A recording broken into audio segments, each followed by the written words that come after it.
ပြီးတော့ပေါ့နော်ဒါကနောက်ဆုံးဒီရုပ်ရှင်ရဲ့နောက်ဆုံးဆင်းမှာဆိုလို့ရှိရင်ဒီအောက်လန်းဆရာမနဲ့ပညာပြိုင်နေလို့ပဲပြောရမှာပေါ့နော်ဆိုတော့ဒါကတော့ဆရာကိုဦးတည်ပြီးတော့မေးချင်ပါတယ်ဘာဖြစ်လို့လဲဆိုတော့ TikTok မှာလည်းဆရာပြောကကုနေတဲ့ဗီဒီယိုတွေကိုကြည့်ထားတော့လေနောက်ဆုံးမှာဒီအောက်လန်း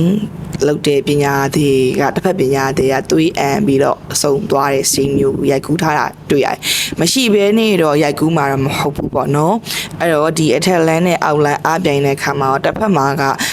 ဒီလူတွေတကယ်ခံစားရလားအဲ့လိုမျိုးတစ်ဖက်မှာဘာဖြစ်သွားလဲဆိုတာရောဆရာတို့သိနိုင်လား။ခဏနှစ်ခုရှိတယ်ဆရာတို့ဟိုအရှိကပေါ့ကမှာပြောခဲ့တယ်လို့ပဲမိစ္ဆာတက်လို့မိစ္ဆာဆိုတာဒီအောက်ပညာတွေတက်လို့တည်တဲ့အထက်ဆရာတွေဆိုတာလေမရည်တွက်နိုင်အောင်ညားပါလေလူတွေမသိကြလို့ပါထက်ပညာယူထားပြီးတော့စရဏပိုင်းတွေမခိုင်းတာစီးတွေပေါက်သွားတာမျိုးဆရာတော့ဆရာပညာယူထားတာပဲအဲ့လိုမျိုးတွေမှာမိစ္ဆာတက်လို့သိကြရတာလည်းအများကြီးပါဒီလိုပဲဆရာပြိုင်ခေါ်တာပေါ့ဒီနားငါလာပြိုင်ရဆိုင်ရတိုက်ကြခိုက်ကြပြီဆိုရင်အောက်လန်းမိစ္ဆာပြောကလည်းသိကြတာတွေအများကြီးပါဆိုတော့ဆရာတို့သိနိုင်လားဆိုတော့အကြမ်းများများတော့သိနိုင်တာပေါ့သင်္ကေတတွေရှိတာပေါ့သို့တော့ဆရာတို့မှလည်းဆရာတို့ဥကျူရှိတဲ့တော့ဥကျူအားကိုအဆွဲရှိရင်အဆွဲအားကိုဆိုလို့ဆရာတို့မှလည်းအားကိုအားထားပြုရမယ်ပညာတွေရှိတာပေါ့ဆရာတို့ယူထားတဲ့ပညာရှင်တွေပေါက်ထားတဲ့ဆေးတွေရှိမယ်ဆရာတို့အသုံးပြုမဲ့အင်းတွေရှိမယ်ဆေးတွေရှိမယ်တောင်မွေးဆေးကြိမ်လုံးအနေနဲ့စီရင်ထားတဲ့ကြိမ်တွေရှိမယ်ဒါတွေကမိစ္ဆာတွေကိုနိုင်နေတဲ့အင်းတွေဆေးတွေနဲ့စီရင်ထားတဲ့အစီရင်ပေါ့လက်ကြီးပဲသွားချတာမဟုတ်ဘူးလေဆရာတို့ကဟုတ်ကဲ့သိမလားဒီအင်းတွေရဲ့အစွမ်းအင်းဆောင်တွေရဲ့အစွမ်းဆေးတွေရဲ့အစွမ်းနဲ့ဆရာတို့ကတိုက်ခိုက်ကြတာသူတို့လည်းဟိုဘက်မှာလည်းသူတို့ပိုင်ရဆိုင်ရသူတို့ဆေးတွေရှိတာပဲသူတို့အောက်အင်းတွေရှိတာပဲတိုက်မှာပဲဒီလိုပဲပညာရှင်ကြီးပြိုင်ကြရတာပေါ့ဆရာပြောချင်တာကဟိုရုပ်ရှင်ကိုပဲပြန်ဥတည်ပါမယ်ရုပ်ရှင်ကိုရုပ်ရှင်လိုပဲကြည်ပါနောက်ဆုံးအခန်းမှာပေါ့ဒါဘာသာရေးရှုထောင့်ကကြည့်မယ်ဆိုလဲအစင်မပြေတဲ့အပိုင်းလေးတစ်ပိုင်းတော့ဆရာသွားတွေ့တယ်ပေါ့သူဟိုဝိညာဉ်ကောင်လေးကသတိပေးလိုက်တယ်နင်းနိုင်ပါတယ်နင်းရဲ့စိတ်ကိုစူးစီးပါမှန်တဲ့စိတ်ဆွမ်းအားပေါ့နော်ဟုတ်ကဲ့ဆရာခုနပြောခဲ့တယ်သူကြင်ညံထားတဲ့စရဏရဲ့ဆွမ်းအားတွေကိုစူးစီးရမယ်မှန်တယ်နောက်တစ်ခါသူဒီမိစ္ဆာကိုစီဝိုင်းဝိုင်းနေပေါ့ခရားလေးတွေကဒါဟာလေသူတို့ပညာရဲ့ဟိုပစ္စည်းတစ်ခုဖြစ်နိုင်မယ်ဟုတ်ကဲ့ကျွန်တော်ဖြစ်တွေးလို့ရမယ်ဟုတ်ကဲ့ဟိုဥမာပရိရေလို့ရေမန်းလို့ဆိုကြပါတော့နော်သူတို့ဆေးတွေထည့်ထားတဲ့သူတို့အသုံးပြုခဲ့တဲ့ဂိုင်းစင်ဆေးတွေရဲ့ရေဆေးရည်လည်းဖြစ်နိုင်တယ်ပောက်ဝိုင်းလိုက်တယ်အဲ့ဒီအတွက်ဒီမိစ္ဆာဟာစီးပင်ထွက်လို့မရဘူးသို့တော့နောက်ဆုံးမှာဒီဆီယာမလေးကဘာလုပ်လိုက်လဲဆိုတော့ဘုရားတောက်တော်ခေါက်ကိုယူပြီးတော့ပတ်လိုက်တာနှစ်ခွက်မြောက်မှာမိစ္ဆာလည်းတည်အောက်လန်းလည်းတည်မရပါဘူးဒါဆရာတို့ဟိုဝိပဿနာသမားတွေကိုလည်းတောင်းပန်ပါတယ်ဆရာတို့ဘာသာကိုစော်ကားတာမဟုတ်ပါဘူးဘုရားတောက်တော်ရင်လည်းဒါအဲ့လိုပတ်လို့မိစ္ဆာကိုအောက်လန်းတော့အကုန်သိနေရင်အထက်ပညာဆိုတာလည်းရှိလာမှာမဟုတ်ဘူးအိမ်တိုင်းမှာဘုရားရှင်ရှိတယ်လို့ဘုရားတောက်တော်ရရှိပါတယ်တချို့တလေကလေးတွေလမ်းနာတက်တာဘာညာဘုရားတောက်တော်ရတိုက်လို့ရပါတယ်ကာဝယ်နိုင်ပါတယ်ဒီလိုပညာရဲ့ပိုင်းပညာတွေပြိုင်တဲ့နေရာမှာတော့တောက်တော်ရနဲ့ပတ်ယုံနေတော့မရပါဘူးအမှန်မမှားကြပါနဲ့ဟုတ်ကဲ့ပါအဲ့ဒါဆိုလို့ရှိရင်ဘယ်လိုပြောရမလဲဆိုတော့ခုနဆရာပြောလို့ကလေးတွေလန့်တာဘာညာဆိုလို့ရှိရင်တော့ရပါတယ်ဒါကျမတို့ဆိုလည်းဘုရားဆုံးတော်ဆွမ်းတာစားတက်လားမစားတက်လားတော့အမြဲဝေးမရဘူးဖြစ်တယ်ပေါ့နော်ဒါတော့ကိုယ့်ရဲ့အယူနဲ့ကိုယ်ပဲပေါ့နော်အဲ့တော့ဆရာအနေနဲ့ဆိုရင်လို့ပေါ့နော်ဆရာမှာပေါ့ဒီလိုမျိုးအောက်လန်းနဲ့အဲ့လိုတူကိုဆိုဒီရုပ်ရှင်တွေကလည်းမျိုးကြုံတွေ့ခဲ့ဘူးတဲ့အများကြီးတွေ့ကြုံလေးများရှိလားအများကြီးပေါ့အဲ့ဒါဆိုလို့ရှိရင်တစ်ဖက်ကပညာလည်းကျမသိထားတဲ့လောက်ကဒီပညာပြယုံနဲ့တစ်ဖက်ကအဲ့လိုဘုံငနဲ့သိသွားနိုင်လားပေါ့နော်သိသွားနိုင်တာပေါ့ဘာကြောင့်လဲဆိုတော့ဆရာတို့အသုံးပြုတဲ့စေဝါအစီအစဉ်တွေမှာမူကြည့်တယ်ဆရာတို့ဂိုင်းမှာဆိုတန်ပြန်ဆိုတာရှိတယ်ရှိအခုလက်ရှိဆရာအစဉ်အဆက်အသုံးပြုဖို့တားမြစ်ထားတယ်ပြင်းထန်လုံးလို့ဒီဆေးကိုသုံးလိုက်လို့ရှိရင်ပညာတွေလည်းတည်တယ်ဒီဆေးကိုသုံးလိုက်ရင်ဒါအစဉ်အဆက်လမ်းညွှန်မှုเนาะဒါကိုဆရာကိုဒီဥထာကိုတော့ဟို ငင်းခုံမှုတော့အစီအစဉ်မရှိပါဘူးဒီဆေးသုံးလိုက်ရင်ပေါ့ပညာတစ်ဖက်ပညာသက်တည်တယ်အဲ့ဒီပညာတွေကိုလိုက်ဖို့အတုဘလိုက်ဖို့တဲ့သူတွေကတည်တယ်ဒီလိုအဆိုရှိတာကိုသုံးဆက်တည်တယ်လို့ဆိုကြတာဟုတ်အဲ့ဒါကြောင့်ဒီတံပြန်ဆိုတဲ့ဆေးကိုဆရာအစဉ်ဆက်မသုံးလို့တားမြစ်ထားတာရှိတယ်ဒီလိုဆေးမျိုးတွေသုံးလိုက်မိရင်တော့တစ်ဖက်ပညာသက်တည်တာပဲကျွန်မထင်တာကပညာပြိုင်ရဟမှာအဲ့လိုရုပ်ရှင်မို့လို့ဒီလိုလဲကြပြီးတည်သွားရဲဆိုတော့ရိုက်ပြရတယ်လို့ထင်တာပေါ့နော်ပညာကန်းသွားတယ်လို့ပြောမလားပညာမရှိတော့ရင်လည်းဒါပညာသက်တယောက်တည်းပညာသက်မရှိလို့ဆိုတာသိတာပဲလေဆိုတော့အဲ့လိုပညာကန်းသွားတာလောက်ပဲကျွန်မထင်တာဒီလိုကြီးတယောက်လောက်ကြီးတည်သွားမယ်သွားရင်လာရင်ပေါ့ဆိုကြပါစို့ဟုတ်ကဲ့ကြုံမှုကြလိမ့်မယ်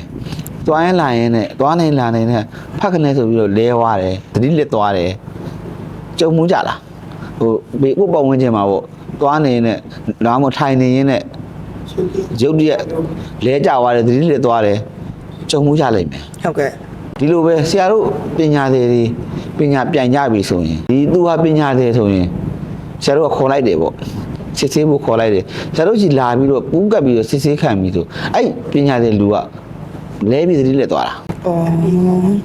အပြင်ခံတာပါသူ့ရဲ့စိတ်ကဒီဝိညာဉ်ပဲဆိုကြပါစို့ကိုခွဲက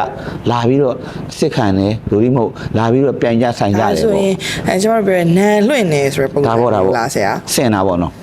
အော်ဒါပေမဲ့လဲကြသွားတဲ့လူနဲ့ပညာတယ်လို့ပြောတာမဟုတ်ဘူးနော်သဘောကိုပြောပြတာအဲ့ဒါဆိုတော့ခေါ်လိုက်ပြီဆိုတော့တစ်ဖက်မှာအဲ့လိုလဲကြသွားပြီးတော့အဲ့လိုမျိုးဒီဘက်ကိုရောက်လာတာမျိုးပေါ့အော်အဲ့လိုပုံမှန်ရှိနေနေဒီမှာလာမပူးနိုင်ဘူးသိကြတယ်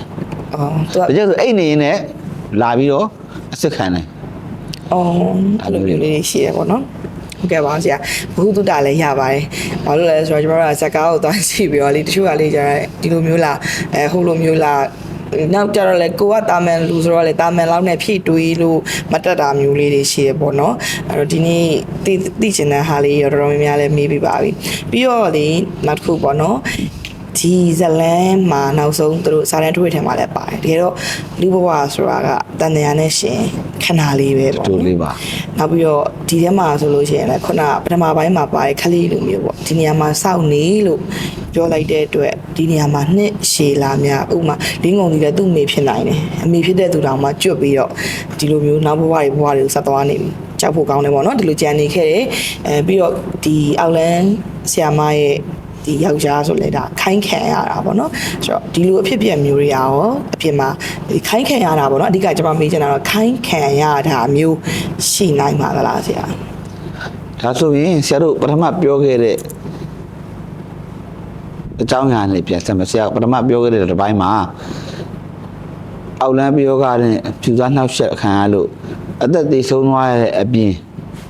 မပြီးဆုံးနိုင်တဲ့ဒုက္ခပေါင်းမျိုးစုံခံရတယ်နောက်တစ်ပိုင်းပြောမယ်လို့ဆရာပြောခဲ့တယ်ဟုတ်ကဲ့ဒါဆိုအခုဆရာပြောပြမယ်ဟုတ်ကဲ့အောက်လန်းပြောကတိုက်ခိုက်အောက်လန်းဆိုတဲ့နေရာမှာဆုံးကဝေးအကုန်ပါတာပေါ့နော်လူဆရာနတ်ဆရာဘုန်းကြီးဆရာလို့ဆိုကြတာဟောယောဂီဆရာသီလရှင်ဆရာဘာသာရားဆရာအကုန်စုံတယ်ဘုန်းကြီးဆရာလို့ဆရာထည့်ပြောတာဒါဆိုဘုန်းကြီးကအောက်လန်းလုံနိုင်တယ်ပေါ့ရှိတာပေါ့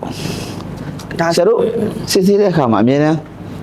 တောင်းစီအောင်ခေါ်ရတယ်လို့ပြောပါဦးလားလူဆရာနတ်ဆရာဘုန်းဆရာယောဂီဆရာသီလရှင်ဆရာဘာသာကြားဆရာဟုတ်ကဲ့ပါဆရာအများကြီးရှိတယ်လေဟုတ်ကဲ့စုံတဲ့နဲ့တဲ့ကိုဝေးတဲ့ယူရတဲ့အောက်လန်းတိုက်အစင်းသေးရဲ့နာနာဘဝဘာညာကွီကအများကြီးပေါ့ဟုတ်ကဲ့ရှိကြတယ်ဆိုတော့အတိုက်ခိုက်ခံရပြီဆိုရင်ဆရာပထမတစ်ပိုင်းမှာလည်းပြောပါတယ်လုံးဝမပေါ့ပါနဲ့နင့်နာမှာဒီမိမိသာဖြစ်တယ်မိမိရဲ့ပေါ်စားမှုမိမိရဲ့သတိမမှုကြောင့်ဥပမာတစ်ခုပြပြမယ်ဆရာတို့ထားပါလွန်ခဲ့တဲ့အချိန်ကပေါ့မိသားစုရှိတယ်စီးပွားနဲ့တက်ပါရဲ့တားလေးတယောက်မွေးထားတယ်တားလေးတယောက်တယ်စီးပွားလည်းတက်တယ်တားလေးကလည်းတော်လိုက်တာမှဖူးဖူးမှုတ်တာလိမ္မာရေးကြလည်းရှိပညာလည်းတော်စီးပွားရေးမှာလည်းလက်မြင်ဒါပေမဲ့ဒီကလေးကဘဝသက်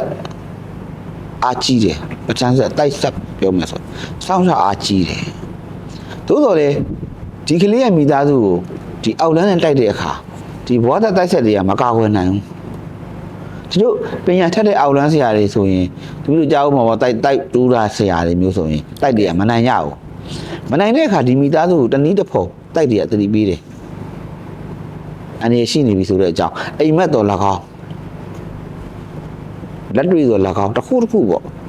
မျိုးစုံသတိပေးတယ် သတိပေးတော့လေဒီမိသားစုကသတိမမှုဘူးတို့ဒီမဟုတ်ခပ်ပေါ့တွေးခဲ့ကြတာအဲ့ဒီမှာဘာဖြစ်လဲဆိုတော့ဒီကလေးကပြုံးလို့အကောင်းညံ့နေဆုံးပါသွားတယ် ဟုတ်ကဲ့ ဆုံးမသွားတဲ့ခါဘယ်သူနင့်နာလဲဒီမိသားစုပဲနင့်နာတာဒီကလေးပဲနင့်နာတာဒီအချိန်မှာဘာဖြစ်လဲတိုက်တွေစိတ်ဆိုးပြီသူတို့အတန်တန်သတိပေးခဲ့ကြတယ်အတန်တန်သတိပေးခဲ့ကြတယ်သတိမမှုကြဘူးဂရုမစိုက်ကြဘူးအဲ့တော့ဒီတိုက်တွေကညှိုးပြီဒီမိသားစုကြံတဲ့မိသားစုကိုညှိုးပြီဒီမိသားစုမှာအန်ရည် ညိုးပြီဆိုတာမျိုးကသူတို့ကဘာလို့သတိပေးရလဲဒီကလေးပေါ်မှာသူတို့ရှိရတန်ရောစင်ချောင်းလား သူတို့ရဲ့အဆက်လေး ဟုတ်ကဲ့ပါ သူတို့ရဲ့အဆက်ဘဝဟောင်းကသူတို့ရဲ့သားသမီးလည်းဖြစ်ချင်းဖြစ်မယ်သူတို့ရဲ့လင်ယောက်ျားလည်းဖြစ်ချင်းဖြစ်မယ်အကိုတော်လည်းဖြစ်ချင်းဖြစ်မယ်သူတို့ရဲ့အဆက် ဟုတ်ကဲ့ တိုက်ဆက်ဘဝဆက်ပဋ္ဌာန်းဆက်သတိပေးနေရတာနဲ့သတိမူတာပဲဖြစ်ဖြစ်ဂရုမစိုက်တာပဲဖြစ်ဖြစ်မဖြစ်ပါဘူးလို့ပဲထင်တာပဲဖြစ်ဖြစ်အကြောင်းမျိုးမျိုးပေါ့ ဟုတ်ကဲ့ ဖြစ်သွားကြပြီညှိုးပြီဒီမိသားစုကိုညှိုးပြီသူတို့မနိုင်လို့သူတို့သတိပေးပြီးပြီသူတို့တာဝန်ကျေတယ်ကြံခဲ့တဲ့မိသားစုဘဝကြပြောင်းကြပြန်ဖြစ်ပြီးသားမှတော့တိုက်ညှိုးရင်ဟုတ်ပြီဒါဆိုတည်သွားတဲ့ကလေးရအောင်တန်ညာဆက်ဆက်ခိုင်းစီခံရပြီပြုတ်လို့တဲ့အောက်လန်းဆရာခေါ်ယူခိုင်းစီလိုက်ရင်ချုံအောင်တားစီထားရင် ဒါဆိုရင်တိုက်ကလာရင်တိုက်ထဲပြန်သွားရတော့မဟုတ်ဘူးပေါ့ မဟုတ်ဘူးပုံသေးကြီးမရှိဘူးဒီလိုမျိုးကြုံလာပြီဆိုရင်အောက်လန်းဆရာတိုက်လိုက်လို့တေဝါတယ်ပေါ့ဖမ်းခေါ်ပြီးထားပြီးချုပ်ထားလိုက်တာခိုင်းမှုအတွက်အဲ့ဒီမှာသူ့ဘယ်လိုပဲအမျှပေးပြီးမရနိုင်ဘူးမကြားနိုင်ဘူး ဒါဆိုရင် तू ကဒီတရေပေါ့ပိတ် အဲ့ တာ တော့ ပေါ့ ဒီဝိညာဉ်ဘဝတရေရောတစီဘဝနဲ့ပဲအခိုင်းစီခံနေရ ဟို မှာ မကူတော့ အဲ့တော့ဟုတ်ပြီအခိုင်းစီခံရမှာဘယ်လောက်ထိလဲမမျောမှန်းနိုင်ဘူးဒီဆရာအသက်ရှင်နေတယ်မြကာလာပတ်လုံးသူ့ကိုချုံနှောင်ထားမှာ ဆိုတော့ဒါဆို ခိုင်းနေ ရင် မှာ ဒီလူတယောက်က तू လောက်ခဲ့တဲ့ကုသိုလ်တွေဘာတွေကအကျိုးမပေးနိုင် နောက်မှအကျိုးပေးမယ် ဒါဆိုရင် အကုသိုလ် ဒါတွင်းနောက်တစ်မျိုးအနေနဲ့ပြောရင် तू လဲဘူဂျူ ဒါလည်းဝီလူအကုသိုလ်ပါလို့ခံရတာပေါ့ကွယ်အဲ့တော့ဒီဆရာတသက်နောက်ဒီဆရာဆုံးမသွားရင်ရောသူ့ဘယ်လိုအမျှပေးမလဲဘယ်လိုပေးတော့မလဲသူ့မိသားစုဝင်နေရအောင်တတိယရှိပါအောင်မလားတန်ရာဆက်ဆက်ခံရတယ်မပေါ့နဲ့တောက်ဖို့ကောင်းတယ်ဟောဒါလေးကိုဥပမာအနေနဲ့ပြောရင်းနဲ့သတိပေးလိုက်တယ်